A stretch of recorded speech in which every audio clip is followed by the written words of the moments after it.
Shalom Bapak dan Ibu yang dikasihi Tuhan Yesus Kristus. Hari ini kita akan merenungkan kisah Mary Chusman, seorang yang hampir bunuh diri karena mengalami masalah atau pergumulan hidup. Begini kisahnya, wanita itu saya sebut saja Mary Chusman. Ini bukan namanya sendiri. Ia punya anak dan cucu yang mungkin tidak setuju bila riwayatnya ditulis. Oleh karena itu, saya menuruti kehendaknya untuk tidak menunjukkan identitasnya dalam cerita ini. Namun, wanita itu betul-betul ada. Ia menceritakan kisahnya sebagai berikut. Selama masa negara dalam keadaan tertekan, depresi, kata Mary Chusman memulai kisahnya. Penghasilan suami saya satu minggu rata-rata cuma beberapa ratus ribu rupiah. Itu pun kerap kali tidak bisa diterima seluruhnya, sebab bila sakit, gajinya dipotong. Dan ia sering kali sakit. Ia mengalami kecelakaan kecil berturut-turut. Ia juga menderita sakit gondong, demam malaria, dan berkali-kali diserang influenza. Rumah yang kami bangun sendiri dengan susah payah terpaksa kami jual. Kami punya utang sebesar beberapa juta di sebuah toko. Padahal kami harus memberi makan 5 anak. Untuk menanggulangi ini semua, saya terpaksa harus mencari uang dengan jalan mencuci, serta menyetrika pakaian tetangga. Saya membeli pakaian besar dari toko Loak Salvation Army, sebuah organisasi sosial. Kemudian saya permak untuk pakaian anak-anak saya. Saya menderita sakit karena sangat sedih. Pada suatu hari pemilik toko yang meminjamkan uang sekitar 700 ribu. Menuduh anak saya yang berumur 11 tahun mencuri beberapa pensil. Anak saya menangis terseduh-seduh ketika menceritakan hal itu. Saya tahu ia anak jujur dan sensitif. Dan sekarang ia dipermalukan serta dihina di depan orang banyak. Kejadian ini membuat saya putus asa dan kacau. Saya lantas memikirkan segala kemalangan yang kami derita. Saya tidak punya pengharapan masa depan sama sekali. Rasanya saya seperti akan jadi gila karena sedih dan takut. Suatu ketika saya mematikan mesin cuci. Kemudian mengajak anak saya yang berusia 5 tahun masuk ke kamar tidur. Semua lubang angin dan celah jendela saya tutup dengan kertas dan kain. Anak saya bertanya, "Untuk apa, Ibu?" Saya jawab, "Jangan banyak bicara. Ibu punya suatu rencana dalam kamar ini." Kemudian keras gas pemanas yang ada dalam kamar itu saya buka. Tetapi apinya tidak saya nyalakan. Kemudian saya berbaring di tempat tidur dan anak saya ada di samping saya. Ia berkata, "Kok aneh, Bu? Kita baru saja tidur, sekarang tidur lagi."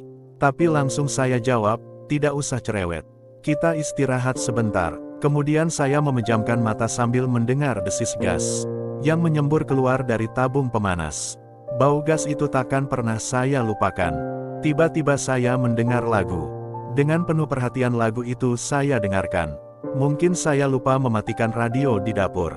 Tapi tak apalah, biarkan saja. Dan lagu itu terus mengalun. Kini saya mendengar seseorang membawakan lagu pujian. Sungguh bahagia kita bersahabat dengan Yesus. Seluruh dosa dan nestapa kita ditanggungnya. Sungguh beruntung kita menyerahkan segalanya kepada Tuhan dalam doa. Oh, kenapa damai kita hilang?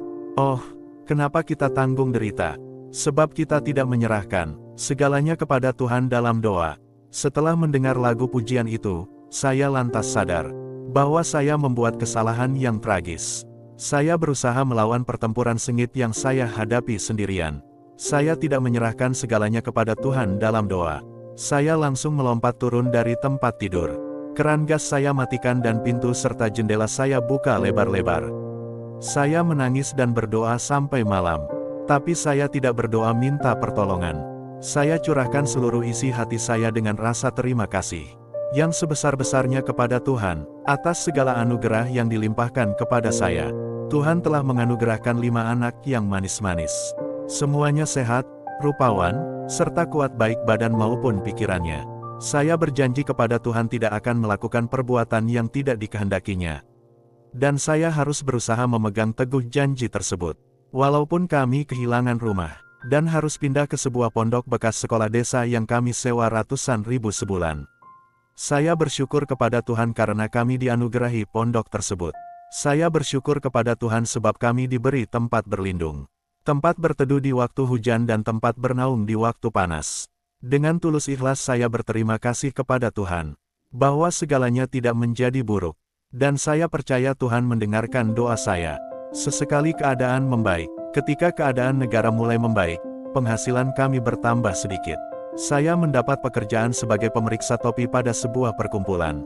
Di samping itu saya bekerja sambilan dengan berdagang kaos kaki. Salah satu anak saya meneruskan sekolah ke universitas. Untuk membiayai dirinya, ia juga bekerja sambilan di tempat peternakan. Tiap pagi dan malam ia memerah susu sapi sebanyak 13 ekor. Sekarang anak-anak saya sudah besar dan sudah berkeluarga. Saya punya 3 cucu yang sehat dan bugar. Bila saya tengok kembali masa yang telah silam, dan ingat tentang kejadian yang mengerikan itu, ketika saya berada dalam kamar tertutup dengan keran gas terbuka, saya lantas mengucap syukur berkali-kali ke hadirat Tuhan. Saya bersyukur bahwa saya bangkit tepat pada waktunya. Seandainya kejadian yang fatal itu berlangsung terus, saya pasti tidak bisa lagi menikmati masa-masa yang indah. Saya pasti sudah kehilangan tahun-tahun yang penuh bahagia selama-lamanya. Setiap kali saya mendengar ada orang yang mau bunuh diri, hati saya seakan-akan mau berteriak. Jangan bunuh diri. Saat-saat paling gelap dalam hidup ini hanyalah sebentar saja, jika dibandingkan dengan kebahagiaan masa-masa selanjutnya. Mari kita baca Matius 11 ayat 28-30. Marilah kepadaku, semua yang letih lesu dan berbeban berat. Aku akan memberi kelegaan kepadamu. Pikulah kuk yang kupasang dan belajarlah padaku. Karena aku lemah lembut dan rendah hati dan jiwamu akan mendapat ketenangan. Sebab kuk yang kupasang itu enak dan bebanku pun ringan. Firman Tuhan mengajarkan kita untuk tidak menghadapi masalah sendirian. Mari datanglah kepada Tuhan Yesus. Serahkan hidupmu kepadanya, percayakanlah hidupmu kepadanya, dan Dia akan memberi kelegaan kepadamu. Amin.